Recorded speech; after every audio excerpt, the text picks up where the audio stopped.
BBA, BCA, BCom computer కోర్సులో 100% placement లభించే ఏకైక డిగ్రీ కాలేజ్ కూకట్పల్లిలోని I3 డిగ్రీ కాలేజ్ 8367215215. అదే కోస్తారు అని అంటారు. మరి జగన్మోహన్ రెడ్డి గారు హత్య రాజకీయాలు చేశారు, గొడ్డలి రాజకీయాలు చేశారు, హత్య చేయించిన వాళ్ళతో భుజాలు రాసుకొని తిరిగారు, సొంత చెల్లెళ్ళకే వెన్నుపోటు పొడిచారు. 5 కోట్ల మంది ఆంధ్ర రాష్ట్ర ప్రజలకు బీజేపీ పార్టీకి ప్రత్యేక హోదాను తాకట్టు పెట్టారు. ఈరోజు జగన్మోహన్ రెడ్డి గారు ఢిల్లీలో ధర్నా చేస్తారా? ప్రత్యేక హోదా కోసం ఎందుకు చేయలేదండి ధర్నాలు? 5 సంవత్సరాల మీద అధికారంలో ఉన్నారు కదా, మరి ఢిల్లీలో మీరు ప్రత్యేక హోదా కోసం ఎన్నిసార్లు ధర్నాలు చేశారు? ప్రత్యేక హోదా అసలు ఊసే లేకుండా చేశారు కదా.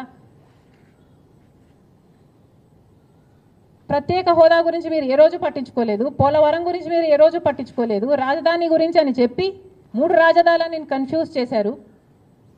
ఆఖరికి కడప స్టీల్ ఫ్యాక్టరీని కూడా మీరు పట్టించుకోలేదు.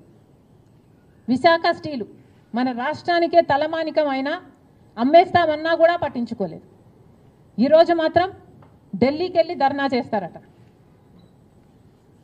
మీ కార్యకర్తను చంపేస్తే ఢిల్లీకి వెళ్ళి మీరు ధర్నా చేస్తున్నారే, మరి మీ సొంత చిన్నాన్నను చంపేసినప్పుడు మీరు ఢిల్లీలో ఎందుకు ధర్నా చేయలేదు న్యాయం కోసం? జగన్మోహన్ రెడ్డి గారు సమాధానం చెప్పాలి. ఒకవైపు ఇక్కడ అసెంబ్లీ జరుగుతుంది.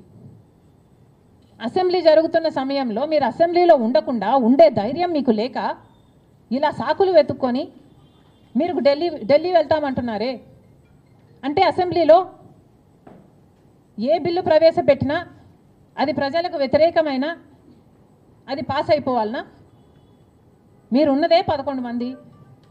కనీసం ఆ బిల్స్ మీద డిస్కషన్ మీకు అవసరం లేదా? మీరు కొట్లాడాల్సిన అవసరం లేదా? ఏం ఆలోచన చేస్తున్నారు జగన్మోహన్ రెడ్డి గారు? అసలు ఈ వెనుకొండలో జరిగిన హత్య కూడా పొలిటికల్ మర్డర్ ఇది కానే కాదు, ఇది వ్యక్తిగత మర్డర్ అని కూడా అంటున్నారు కదా. మేము ఏదో సాక్షి మీడియానో లేకపోతే టీడీపీ మీడియానో పట్టుకొని మాట్లాడడం లేదు. మా ఎంక్వైరీలు మేము చేసుకొని న్యూట్రల్ మీడియాతో లోకల్గా మేము మాట్లాడిన తర్వాత మేము వచ్చిన కన్క్లూషన్ ఏమిటి అంటే ఇది వ్యక్తిగత మర్డర్. మొన్నటి వరకు కూడా హత్య చేసిన వాళ్ళు, హత్య గురైన వాళ్ళు ఇద్దరూ వైసీపీతోనే ఉన్నారు. మరి అలాంటప్పుడు ఇది పొలిటికల్ మర్డర్ ఎలా అవుతుంది? ఈ పొలిటికల్ మర్డర్ అని మీరు చెప్పి మీరు ఢిల్లీకి వెళ్ళి ధర్నా చేస్తున్నారా? దేనికి? మీ ఉనికి కాపాడుకోవడం కోసం, మీ పార్టీ కోసం అని చెప్తున్నారు. ప్రజలు ఏం ఆలోచిస్తారు? ఈరోజు వరదలు వస్తున్నాయి మన రాష్ట్రంలో, వారిని వెళ్ళి పరామర్శించాలని మీకు అనిపించలేదు. కానీ వ్యక్తిగత మర్డర్లో మీ పార్టీకి సంబంధించిన 2 కొట్టుకొని చచ్చిపోతే ఈరోజు మీరు ఢిల్లీకి వెళ్ళి ధర్నా చేస్తారా? ప్రజల కోసం మీరు ఎందుకు నిలబడలేదు? మీ పార్టీ వాళ్ళు ఓటేస్తే మీరు గెలిచారా? మీ పార్టీ వాళ్ళ కోసమే మీరు ముఖ్యమంత్రి అయ్యారా? 5 సంవత్సరాలుగా మీరు ప్రజల కోసం పనిచేయలేదు, కానీ ఈరోజు ఢిల్లీకి వెళ్ళి ధర్నా చేస్తారట. సిగ్గుండాలి కదా. కానీ ఈ విషయంలో పోలీసులను కూడా అడుగుతున్నాం. నడి రోడ్డు మీద ఇలా హత్యలు చేసుకుంటుంటే పోలీసులు ఏం చేస్తున్నారు? ఆంధ్ర రాష్ట్ర పోలీసులుగా మీ బాధ్యత కాదా లా అండ్ ఆర్డర్ మెయింటైన్ చేయడం? ముఖ్యమంత్రి గారు, డిప్యూటీ ముఖ్యమంత్రి గారు చంద్రబాబు గారు, పవన్ కళ్యాణ్ గారిని కూడా ప్రశ్నిస్తున్నాం. మీ హయాంలో నడి రోడ్డు మీద ఇలా మర్డర్లు జరిగితే మీరు బాధ్యులు కారా? మీకు ఆపాల్సిన బాధ్యత లేదా? లా అండ్ ఆర్డర్ ఉన్నట్టా చచ్చిపోయినట్టా మన రాష్ట్రంలో?